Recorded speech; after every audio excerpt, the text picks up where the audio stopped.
यमलोक में उस दिन कुछ अजीब सा माहौल था। आमतौर पर जहां कठोर अनुशासन, गूंजती हुई गदाओं की आवाज और चित्रगुप्त की लेखनी की सरसराहट सुनाई देती थी, वहां आज सन्नाटा पसरा हुआ था। महल के द्वार बंद थे, दरबार स्थगित था और यमदूत इधर उधर घबराए हुए घूम रहे थे।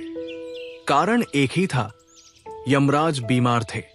जी हां, वही यमराज जिनके नाम से पृथ्वी पर बड़े बड़े योद्धाओं की टांगें कांप जाती थी, आज अपने सिंहासन पर बैठे बैठे करा रहे थे। उनके एक हाथ में गदा नहीं बल्कि सिर था। माथे पर ठंडे पानी की पट्टी, मुंह में थर्मामीटर और आंखों में थकान साफ झलक रही थी। हे चित्रगुप्त, यमराज ने कमजोर आवाज में पुकारा, आज प्राणियों का हिसाब कल देखेंगे। चित्रगुप्त घबरा गए। प्रभु, ऐसा कभी नहीं हुआ। आज तो पृथ्वी पर अमावस्या है, सबसे ज्यादा आत्माएं आज ही आती है। यमराज ने आंखें मूंद ली। आज आत्माएं नहीं, मुझे आराम चाहिए। असल में यमराज कई युगों से बिना छुट्टी काम कर रहे थे। ना रविवार, ना त्योहार, ना अवकाश। पृथ्वी पर लोग कहते हैं आजकल तो यमराज भी बहुत बिजी होंगे, और ये बात सच भी थी। हर दिन करोड़ों आत्माएं, हर आत्मा की कहानी अलग, हर पाप पुण्य का हिसाब। ऊपर से पृथ्वी के पाप बढ़ते ही जा रहे थे। चित्रगुप्त की किताबें मोटी होती जा रही थी और यमराज का धैर्य पतला। लगातार काम, नींद की कमी और मानसिक तनाव ने आखिरकार असर दिखा दिया।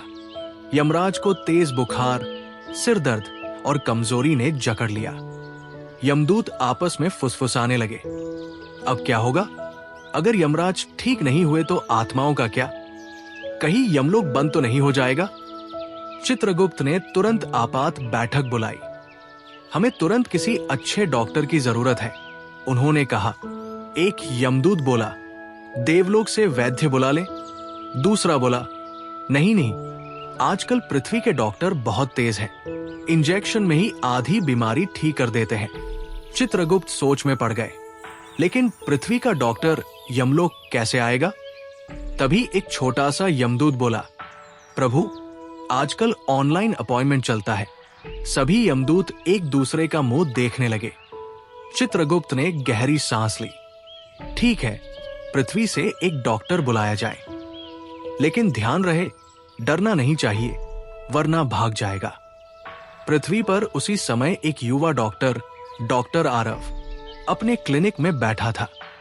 वो ईमानदार, मेहनती और थोड़ा सा मजाकिया स्वभाव का था। अचानक उसकी लाइटें झपकने लगी, हवा ठंडी हो गई और सामने काले धुएं से एक द्वार खुला। डॉक्टर आरव घबरा गया। हे भगवान, ये क्या है? तभी दो यमदूत प्रकट हुए।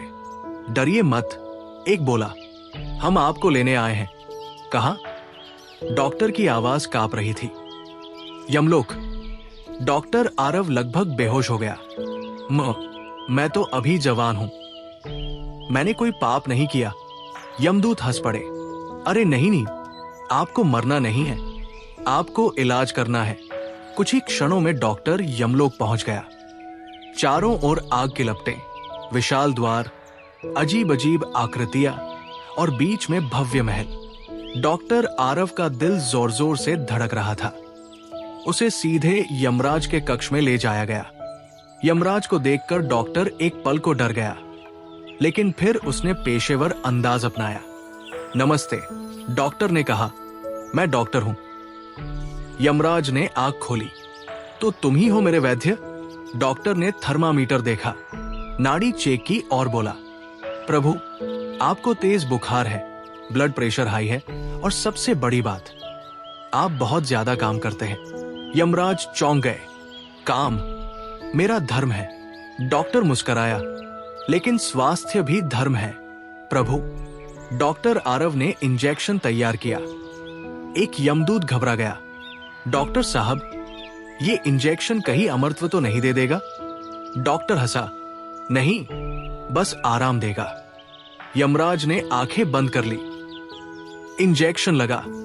कुछ देर बाद यमराज ने गहरी सांस ली। अजीब सा सुकून है। उन्होंने कहा। डॉक्टर ने दवाइयां दी, आराम की सलाह दी और सबसे जरूरी निर्देश लिखा, काम का बोझ कम करें। ये पढ़ते ही यमराज खांस पड़े।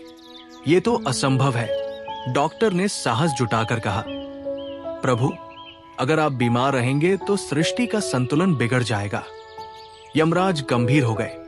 तो क्या समाधान है? डॉक्टर बोला, टीम वर्क। चित्रगुप्त चौंके। Team work?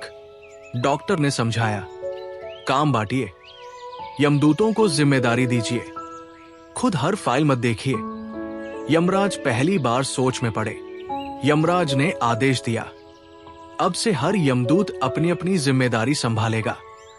चित्रगुप्त ने रिकॉर्ड संभाले, यमदूतों को ट्रेनिंग मिली और यमराज ने दिन में कुछ समय विश्राम करना शुरू किया। पहली बार यमलोक में ऑफिस टाइम तय हुआ। कुछ दिनों में यमराज पूरी तरह स्वस्थ हो गए। उन्होंने डॉक्टर को बुलाया।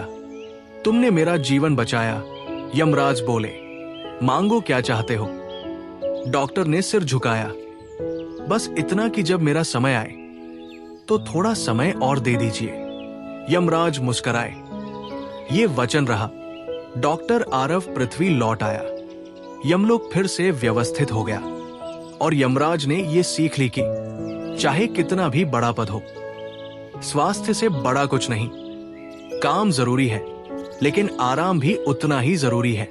नैतिक संदेश, ज्यादा काम करना भी बीमारी बन सकता है। जिम्मेदारियां बांटना समझदारी है। स्वास्थ्य ही सबसे बड़ा धन है।